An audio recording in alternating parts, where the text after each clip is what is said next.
అనుదినమన్న శ్రోతలకు మన ప్రభువును రక్షకుడై ఉన్న యేసుక్రీస్తు సరిసాటి లేని మహా గొప్ప పరిశుద్ధమైన నామమునందు శుభములు. నేడు 2025 సంవత్సరము నవంబర్ మాసము 20వ తారీఖు గురువారం నాటి ధ్యానాంశము నల్లటి చుక్క.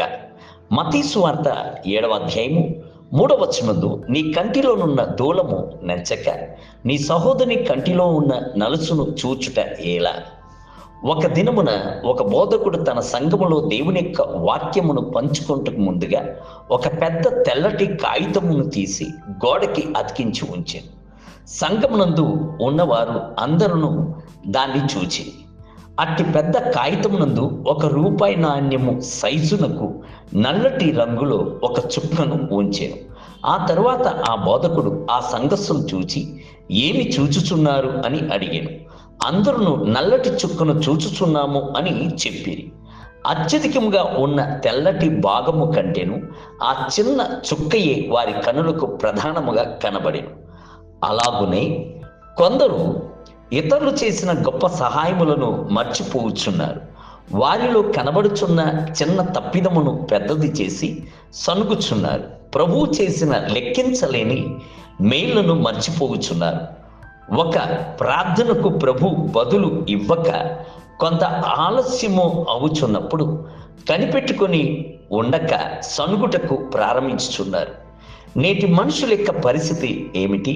ఇతరుల యొక్క కంటిలోనున్న నలుసును గొప్ప చేసి కొండెములు చెప్పుకొనుచున్నారు. తమ కంటిలోనున్న దూలమును వారు గ్రహించుటలేదు. ఇతరులపై నేరము కనుగొనుచున్న అనేక మంది సునీతిమంతులు ఇలాగునే ఉన్నారు. వాని దోషము బయలుపడి అసహ్యముగా కనబడు వరకును అది వాని దృష్టి ఎదుట వాని ముఖస్థుతి చేయుచున్నది. వాని నోటి మాటలు పాపమునకును కపటమునకును ఆస్పాదములు. బుద్ధి కలిగి ప్రవర్తింపను మేలు చెయ్యును వాడు మానివేసి ఉన్నాడు అని దావీదు సూచించుచున్నాడు. 36వ కీర్తన 2 మరియు 3 వచనములు. ఇటువంటి వారిని గూర్చి ప్రవక్త యెషయా, వాడు బూడిద తినుచున్నాడు, వాని మనసు మోసపోయినదే, తప్పుదారిని వాని తీసుకొని పోవుచున్నది. వాడు తన ప్రాణమును రక్షించు కనుక జాలడనియు, తన కుడి చేతిలో అబద్ధం ఉన్నది కదా అనియు అనుకున్నట్టుకు వానికి బుద్ధి చాలదు అని వ్రాయిచున్నాడు. యెషయా గ్రంథము 44వ అధ్యాయము 20వ వచనం. మీరెల్లప్పుడూ ప్రభు ఎదుటను నా దేవుని బిడ్డల ఎదుటను తగ్గింపు గల వారే నడుచుకొనుడి. అప్పుడు ప్రభు మీకు కృపను అనుగ్రహించి మిమ్ములను గొప్ప చేయును, మీరు ఆశీర్వాదముగా ఉందురు. ఇతరులపై నేరము కనుగొనుటకు సులువు, వారి దోషులుగా తీర్చుట సులువు. అయితే యథార్థవంతులు తన్ను తాను దేవుని సముఖమునందు తగ్గించుకొని తన యొక్క లోపములను పరిశీలించి తెలుసుకుని వాటిని సరిచేయుటకు ప్రయత్నించుచున్నారు. ఇతరుల గూర్చి పరిశీలన చేయుచు ఉండుటను మానివేసి తన్ను తాను స్వపరిశీలన చేసుకుని చూచుకొనిచున్నారు.